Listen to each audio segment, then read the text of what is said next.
कुछ नहीं सजब पहले तो सबको बहुत बहुत धन्यवाद कि आप सब हम दोनों जोड़ी को इतना पसंद करते हैं, प्यार आशीर्वाद देते हैं। और हम कलाकारों का जीवन आप सबके ही बीच में है। आप सबका जब प्यार मिलता है तो हम लोग को अब मनोबल बढ़ता है। चैत का महीना चढ़ल बा, एक पत्नी अपना पति से कहता रही कि सुनी पतिदेव जी, रउआ होली भी साथे बितैनी, दिवाली भी साथे बितैनी, अब चाहतनी कि रउआ हमरा साथे चैतो बिता ली, गेहूं के कटनी है दवनी करवा के तब कहीं जाए के होखे ता जाई। पत्नी बड़ा भाव से अपना पति से कह तरीका कि होली बितवला संगे कि रंगला तू आंगे आंगे, कि होली बितवला संगे कि रंगला तू आंगे आंगे, आ छोड़ के गईला झरिया कि बलम हो, कि सजन हो, ए राजा जी कि बलम हो, आहै चैत के सतावे, धीरे धीरे भाई, कि सजन हो। मैंने आपका कातिल पता क्या है, ये मुस्कान का दिल ऐसे देखते हैं ना, कि सजन हो, आहै चैत के सतावे भोर हरिया, कि होली बितवला रंगला तू आंगे, होली बितवला रंगला तू आंगे, होली बितवला रंगला तू आंगे आंगे, छोड़ के गईला झरिया, देवरिया भी साथे साथे बलम हो, सजन हो,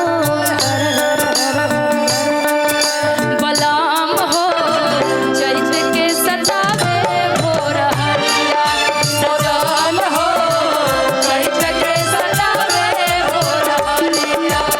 ये जो तुम बात कह रही हो चैत के सतावे भोर हरिया, ये बात हम बहुत पहले अपना कुछ मित्र से कह चुकल बनी। अच्छा यह निशा उपाध्याय हुई,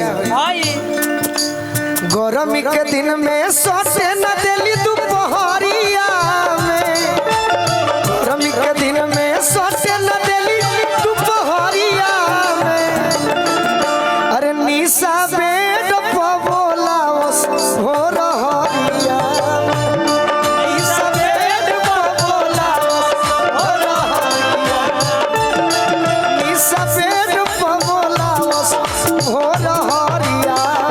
रात को कटरी करूंगी तो भोर में ही ना बुलाओगे। और का बड़े जो हुआ बाई चैत के महीना रे रामा,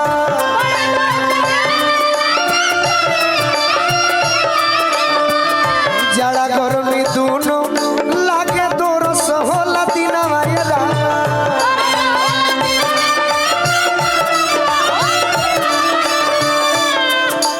साझे बोलाई तयाव सुना कोठरिया, साझे बोलाई तयाव सुना कोठरिया, मैडम बेड पर बोलाव भोर हरिया, मैडम बेड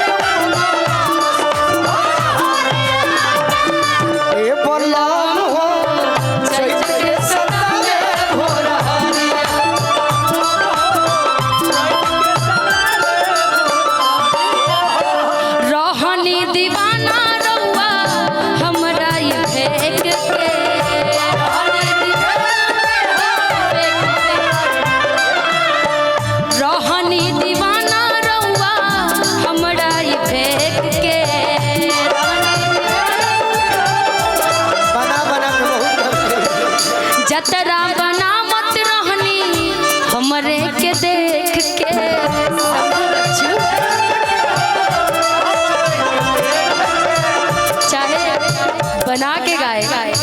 चाहे उसका गायक, उसने भी तो किसी राइटर ने ही लिखा है। मैं खुद लिरिक्स बाय निशा उपाध्याय। बहुत अच्छा।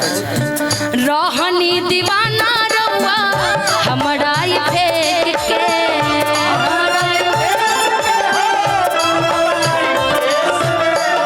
जतरा बनावत रही हमरे के देख के,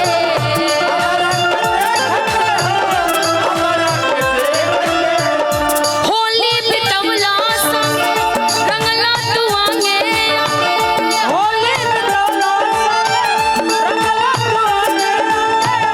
होली बितवला संगे रंगला तू आंगे आंगे, होके अइला करिया बलम हो सजान हो, बलम हो चैत के सतावे भोर हरिया, सजान हो चैत के सतावे भोर हरिया, बलम हो। अभी बड़े भाई बलिया जिला से आयल बानी विशाल सिंह जी की ओर से बहुत बहुत आशीर्वाद मिलल। आशीर्वाद के प्रतीक्षा बा। तारा के चैत के भोरहरिया सतावता, हमरा के का सतावेला पूछलू है को दिन मरही के बाटे तो मरही के बाटे तो मर दे तू जान से, मरही के बाटे तो मर दो न जान से, कहे के मुआवेलू नजरिया के बान से, कहे के मुआवेलू नजरिया के बान से। घर से निकललू दीवाना दीवाना चल के आ रहा, पैसा ले लो गोलू जी। घर से निकललू सजी सवार के,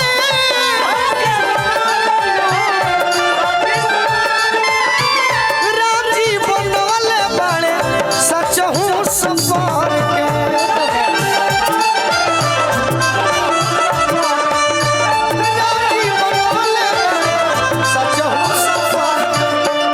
विशाल भैया के तरफ से आशीर्वाद मिलल, बड़े भाई के तरफ से आशीर्वाद मिलल। अरे की हल चल गोलू के, हल चल गोलू के टोलावो जनी मान के,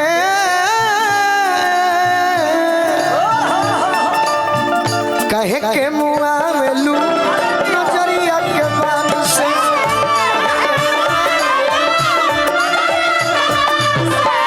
कहे के मुआवेलू नजरिया के बान से।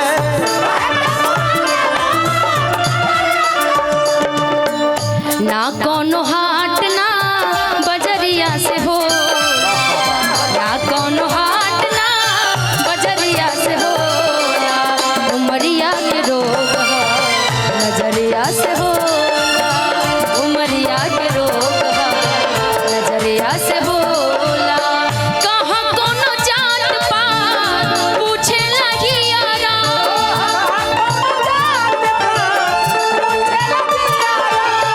कहाँ कोनो जात पात पूछे लगी यारा, सनैया सिंगार हो सवरिया से होला। ये फैसला ना एगो क्या बात है। बात यही है, जय हो जय हो। इश्क के इलाज ना